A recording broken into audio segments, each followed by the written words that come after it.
What evidence do we have that God exists? I think a lot of people ask that question. Let's talk about it. When you look around you, what do you see?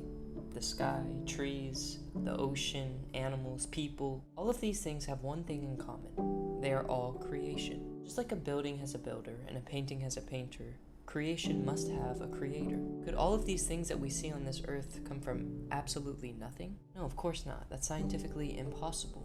And if you can come up with a good answer to that, then let me know. So now that we know that there is a God, the question becomes, who is God? And that's where a lot of people disagree. So do I have proof that Jesus is real? Well, kind of. There are a lot of documents online that you can probably find. I think there are thousands that suggest that Jesus was a real person. I think a lot of atheists even believe that Jesus was a real person. But was he actually God? Now this question is a bit more complicated, and I kind of want to explain it to you the best that I can.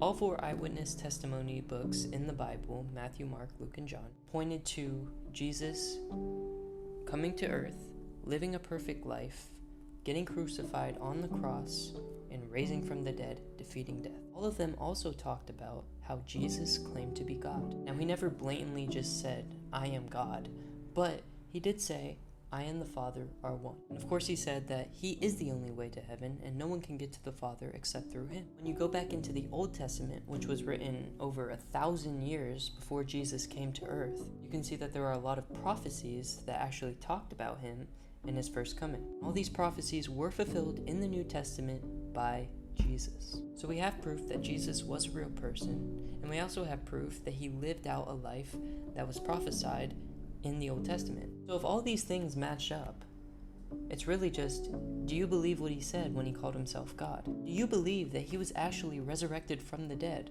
Now, of course I do believe that, but I can't physically prove it to you, which is why one of the biggest messages in the Bible is, we need to have faith. When you say faith, I think a lot of people just automatically assume that we believe in something that we don't know is real at all. We just want that hope. We just want there to be something happy after this life on earth, so we just make up something in our minds. No, it's not a fairy tale.